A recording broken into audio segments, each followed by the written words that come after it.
back by unpopular demand, me.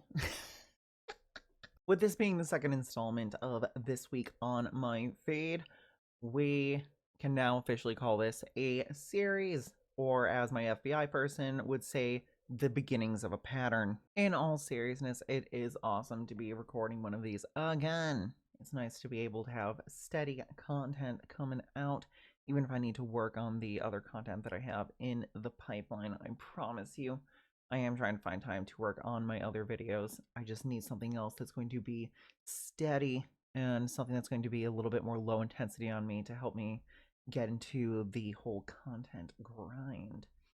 But we are having a good time. Some of you who have kept up with my social media may know that I've been having a little bit of tough time with the mental, but I've been getting my shit together. I've been taking care of myself, and I'm hoping that we are going to turn over a new leaf here, and we are going to hit a new level of content, the likes of which, well, I mean, let's be serious. I'm not going to reinvent the wheel, but it's going to be a great time. I believe it's going to be a great time. Someone that I do want to give a super big shout out to is my darling VTuber friend, Celine. She is currently running a donathon to support her 2.0 model fund. And if you have the time to pop on over there, maybe drop some biddies, maybe a Ko-fi donation, a sub, whatever. I'm certain she would love to just have you there for a nice, lovely chat.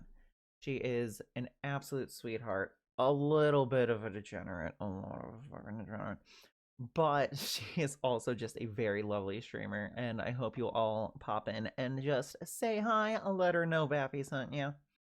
However, I think it is about time we got back into the video. First up on BB Bappy the Sappy's feed, SS Sniper Wolf back at it again. Cannot stop being in drama, but at this point she might want to change those first couple S's to L's because it seems to be what she's getting lately. So let's take a look-see here. So most recently, the YouTuber Azzyland has come out and said that Sniper Wolf has been copying her content for a while, and if we actually look at some of these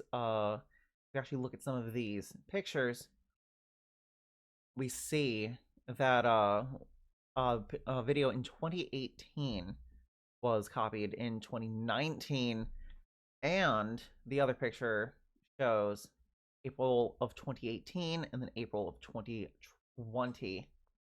The YouTuber Nerd City found that a whopping 50 videos were copied, and 200 featuring heavy elements of Azzyland's work, which is absolutely insane. The content stealing not being enough, apparently Azzy felt that Sniper Wolf also took her native Toronto accent despite being born in the UK and raised in the US and having no reason to have it, which is certainly an interesting development, and definitely hurts whatever case Sniper Wolf might have thought she had going for her. This, of course, happening right after the whole debacle with her and Jax Films, who got, like, a fucking crumb of justice for the way that things went down between him and Sniper Wolf. This being brought to my attention from a quote retweet from the darling Akana Kumori, me when I'm an attractive woman making the worst content ever and getting paid for it. Hey, wait, maybe I should get in on this since it's so easy, apparently. And to that, all I can say is, Kana, please do not do this. Please do not do this. Stick to breaking Kit Kats and hearts. Do not do this to us. Please, I beseech you. Honestly, though, I think I speak for all of us when I say that I was caught very tremendously off guard when I found out that Sniper Wolf was stealing content.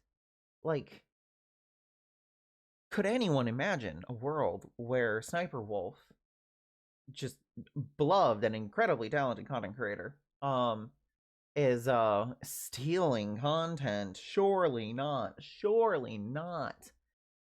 I'm not the only one who was surprised. There were a number of people who were jumping in to defend her. Stepping in to her defense is the valiant Prince Ali, fabulous he, who said, Sniper Wolf has been around for like 15 years. I doubt she's been copying anyone's work. To which Twitter, 17 replies and 4 likes. Ugh. Well, buddy, I think you're on the losing side of this exchange. Moving right along to the next thing I saw on my feed would be VTuber Tea. Yum, yum, yum. So some of you may be aware that there was recently a little situation with Kyo Kaneko. Now, for those of you who are not familiar with Kyo Kaneko is a VTuber with Niji Sanji English, which Niji Sanji apparently believes that their streamers pair very well with onions, which is why they are called livers or something. I don't know. I'm not part of the company culture. Kyo stepping into a little bit of hot water when he made a comment that essentially boiled down to a joke about getting plastic surgery in South Korea, which some people found a bit irksome, and it was noticed that it wasn't the first time that he made cracks about South Korea being a plastic surgery destination. Now, I'm not here to argue over whether or not this is something that is, offensive or not. I am not Korean, so I have no skin in the game, and my opinion on this means squat. But we have seen many people saying that they themselves are Korean fans, and while some of them say it's not a big deal, some Korean fans are saying that it is offensive to them. And well, Kyo had his own opinions on it. Kyo was of the mindset that I never said a bad thing about South Korea. And as a matter of, I'm just pointing out that there's a lot of people getting plastic surgery in South Korea. He had the mindset of, well, I'm actually complimenting them by saying that they are very good at and have a lot of experience with plastic surgery. So really, it's a compliment and therefore not offensive. So ultimately, an attitude like this sort of plays into an issue. But a problem that lasted for quite some time is a little thing called the model minority myth, which I'm not going to get into in detail here, but I would recommend people look into it because it's an interesting subject to learn about. The gist of it is that towards the end of the last century, um, as we started to promote recent Asian immigrants, and normally this would be the part where I'd say, that's a really broad and generalizing statement. What kind of, what do you mean Asian immigrants? And well, unfortunately, in this situation, the generalization is actually appropriate because people from all over Eastern Asia were getting special and preferential treatment, and they were being given like special grants by the US government and being touted as, smart and inventive and intuitive and blah blah blah blah blah. And this created the idea that people from Asian countries were were specially gifted, and talented and smart. And what you'll find is that this actually created a lot of problems for Asian Americans. And it is a perfect example of why saying, well, it's a compliment, so it can't be offensive, isn't necessarily a good defense. Even if it is something that you view as complimentary, if it plays into a stereotype that makes people uncomfortable, especially, the subjects of that stereotype, it's still offensive. They get to decide what is and is not offensive. And while we're at it, Kyo, who was described by one of his gen mates as the whitest white boy they've ever known, who talks on stream with the black accent, you might not be the most qualified to talk about what is and is not racist. Might get some hate from Kyo fans out there. It's fine. It's fine. However, to answer what Kyomaru was pondering about this, I really wonder if this was forced by management. It almost certainly was, because in response to people uh, pushing him to talk about, his comments about South Korean plastic surgery, he was not only was he unapologetic, he was devoutly anti-apologetic, uh, outright refusing to apologize multiple times, and even declaring that he would double down on it and say it again in the next stream. And after being so coldly and harshly unapologetic about it, this tweet definitely reeks of management held me at gunpoint and now I have to apologize for upsetting the viewers. And yeah, taking a week to reflect on his actions, I don't think he's going to reflect on his actions. I think he's going to sit there and steam and cope and seethe, because this is almost certainly a suspension, dressed up as, personal time for self-reflection. Yeah, definitely. So moving right along, this is actually one that I am deeply familiar with, not in the more current sense, but in the past sense. So I've not really hidden the fact that I am a furry.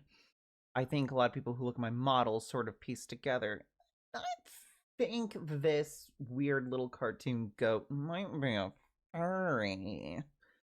But yeah, furries and their personas, the furry OCs and everything, are a bit of a wild experience. But so, this was brought to my attention by a quote retweet from Amore, who is an absolutely lovely bean. I love OCs, but I hate the elitist OC community. I remember back in the day, it was common to go out with someone IRL because your two OCs were dating, and also break up IRL if your OC's backstory is deemed it time to split.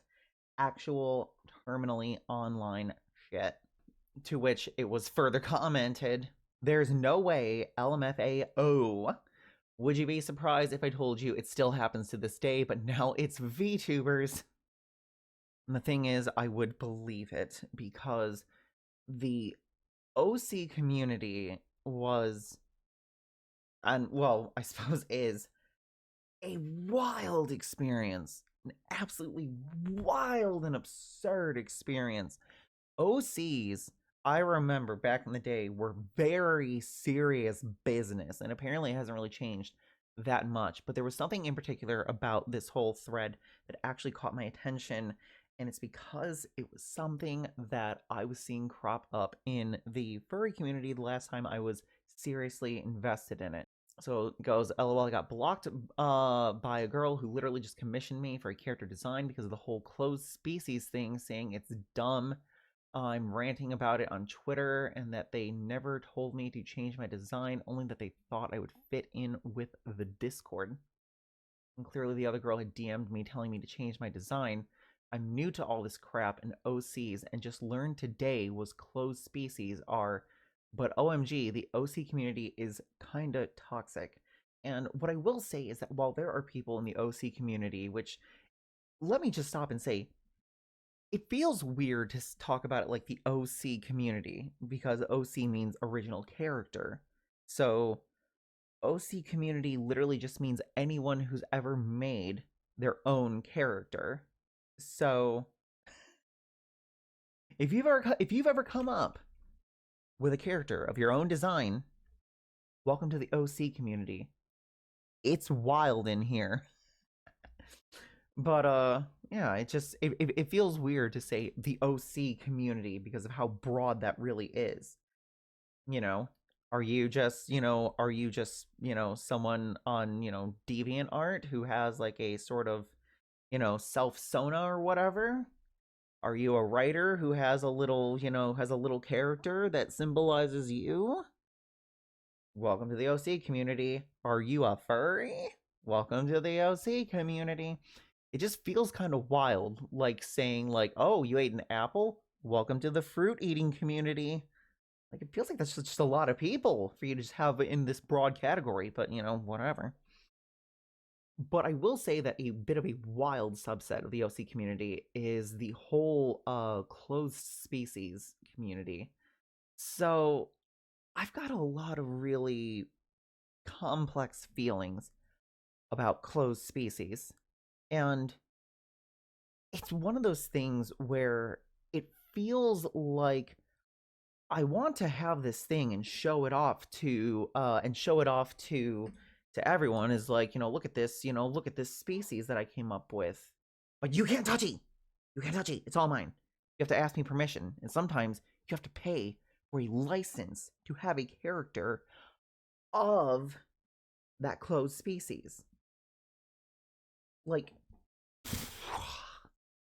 like it's just so weird and crazy and wild to me that this is a thing that actually happens. Like, I remember when like protogens and primogens and that like came out in the furry community and everything, and I thought it was crazy that they had the whole closed species. I if I remember right, protogens were open but had rules on how you could design them, on what was and wasn't a legal protogen design. But the primogens, I believe, were a closed species. And I remember that there was like also like descriptions on like because protogens. Actually, let me pull up a picture really quick. So here, as an example, is some protogen art done by Vifelian on for Affinity. That is Vifelian.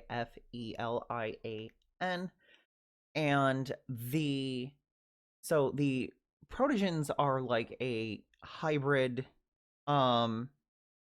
organic but also synthetic design, and they have like the like synthetic like faceplates basically. And I used to know a lot about like protogen lore and stuff like that because I was really fascinated with them as a fictional species and everything.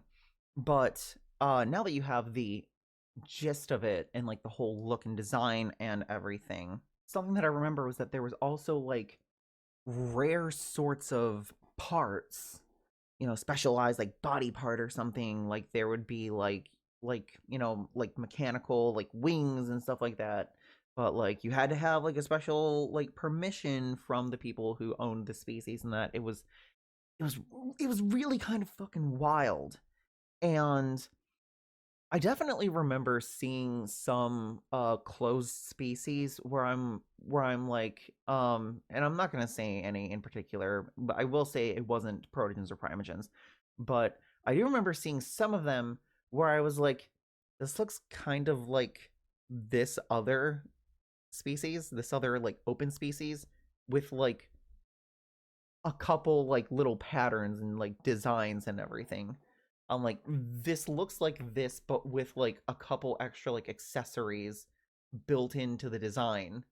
And they would be like, oh, it's a closed species, and they would basically use that as a way of going after anyone who had a similar design to them, which it sounds an awful lot like was what happened with Hachi here.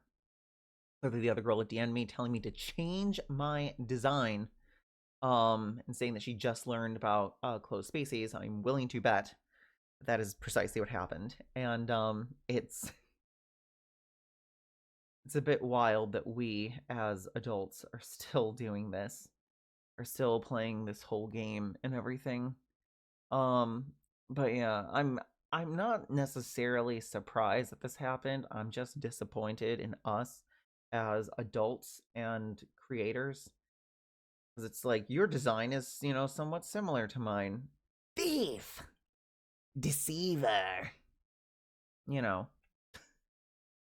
But like I've got a message for the people who feel like, oh, this is my original design. Do not steal. Nothing is original anymore. Like all your designs are based off of something else. And so people are going to end up having ideas that might be similar to yours. Listen, I'm gonna vent a little bit here because